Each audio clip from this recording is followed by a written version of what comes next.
नमस्कार और स्वागत है आपका कहानी मंगल में, जहां हम आपको सुनाते हैं ऐसी कहानियां जो आपकी रूह को कंपा कर रख देंगी।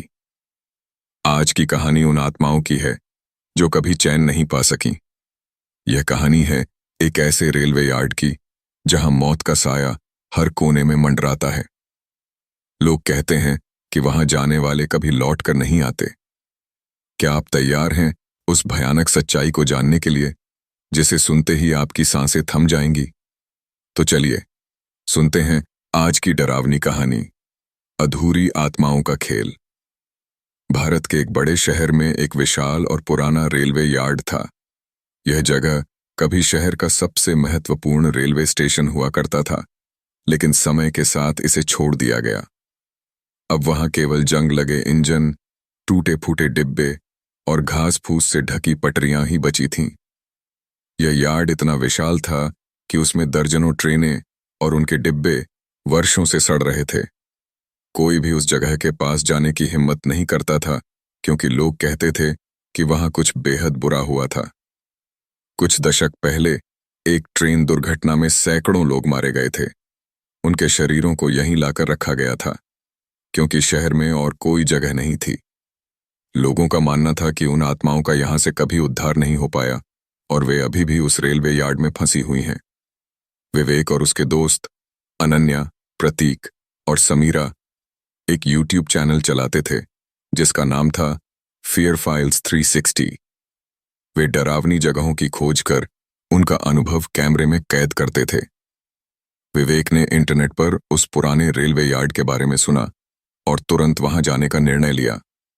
रात के समय उस जगह का डरावना माहौल और भी भयानक हो जाता था। वहां सिर्फ रेलवे की जंग लगी पटरियां और टूटे डिब्बे ही नहीं, बल्कि अंधेरा और सन्नाटा भी था जो किसी को भी पागल कर सकता था। वे लोग आधी रात को अपने कैमरों के साथ रेलवे यार्ड पहुंचे। ये जगह सच में भूतिया लगती है, अनन्या ने कांपती आवाज में कहा। डरने की जरूरत नहीं है। अगर कुछ मिलता है तो यह हमारे चैनल के लिए बूस्ट होगा, विवेक ने कैमरा ऑन करते हुए कहा। उन्होंने धीरे धीरे यार्ड में घूमना शुरू किया। पटरियों के बीच से निकलते हुए उन्हें कई टूटे हुए इंजन और डिब्बे दिखाई दिए। कुछ डिब्बे तो ऐसे थे जैसे किसी ने उन्हें जानबूझकर बंद कर दिया हो। यहाँ के लोग कहते हैं कि ट्रेन की आवाजें आज भी सुनाई देती हैं, प्रतीक ने कहा। हमें अलग अलग जगहों की रिकॉर्डिंग करनी चाहिए, समीरा ने सुझाव दिया। वे चारों अलग अलग दिशाओं में चले गए। विवेक को एक पुराना ट्रेन डिब्बा दिखा जो पूरी तरह से टूटा हुआ था। उसने उसके अंदर कैमरा घुमाया और एक गहरी सांस लेकर कहा, यहां कभी न कभी लोग सफर करते होंगे, अब बस मौत का सफर बचा है।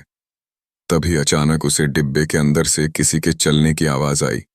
अनन्या, प्रतीक, समीरा, क्या तुम लोग मजाक कर रहे हो?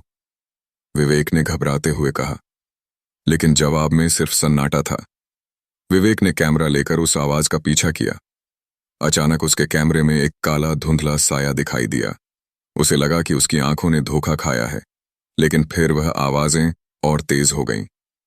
प्रतीक और समीरा भी अपने अपने रास्तों पर भटक रहे थे। प्रतीक एक पुराने इंजन के पास पहुंचा, जहां उसे किसी बच्चे के रोने की आवाज आई। यहां बच्चा कहां से आ सकता है? प्रतीक ने खुद से कहा और आवाज की दिशा में चल पड़ा। उधर समीरा को ऐसा लगा कि कोई उसके पीछे पीछे चल रहा है। वह बार बार मुड़कर देखती, लेकिन वहां कोई नहीं होता। फिर अचानक किसी ने उसके कान में फुसफुसाया, भाग जा, इससे पहले कि वे तुझे ले जाएं। समीरा चिल्लाई और दौड़ती हुई वापस अपने दोस्तों की ओर भागने लगी। अनन्या भी यार्ड में कहीं अकेली घूम रही थी। उसके कैमरे में अचानक ही गड़बड़ी होने लगी। स्क्रीन पर धुंधले चेहरे दिखाई देने लगे और फिर एक भीषण चीख सुनाई दी।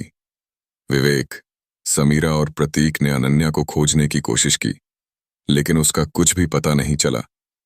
वे तीनों जब अनन्या को खोजते हुए उस पुराने ट्रेन डिब्बे के पास पहुंचे जहां उसने आखिरी बार अपनी रिकॉर्डिंग की थी, तो वहां की हालत देखकर उनकी रूह कांप गई।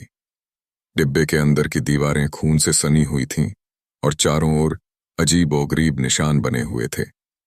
तभी अचानक एक भयानक ठंडी हवा का झोंका आया और उनके चारों ओर सफेद धुंध फैल गई। वे समझ गए थे कि अब वे सिर्फ दर्शक नहीं रहे, बल्कि इस खेल का हिस्सा बन चुके थे। उस रात सिर्फ तीनों में से दो ही वापस लौट पाए। प्रतीक का चेहरा सफेद पड़ा हुआ था और समीरा की आवाज गुम हो चुकी थी। विवेक का कहीं कोई पता नहीं था। Fair files 360। इसी का वह आखिरी वीडियो उनके चैनल पर अपने आप अपलोड हो गया था। उस वीडियो में सिर्फ एक संदेश था।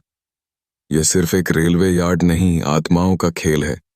जो इसे देखने आएगा वह कभी वापस नहीं जाएगा।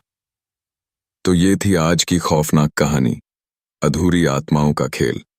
एक ऐसा खेल जिसमें जो भी शामिल हुआ उसकी जिंदगी हमेशा के लिए बदल गई।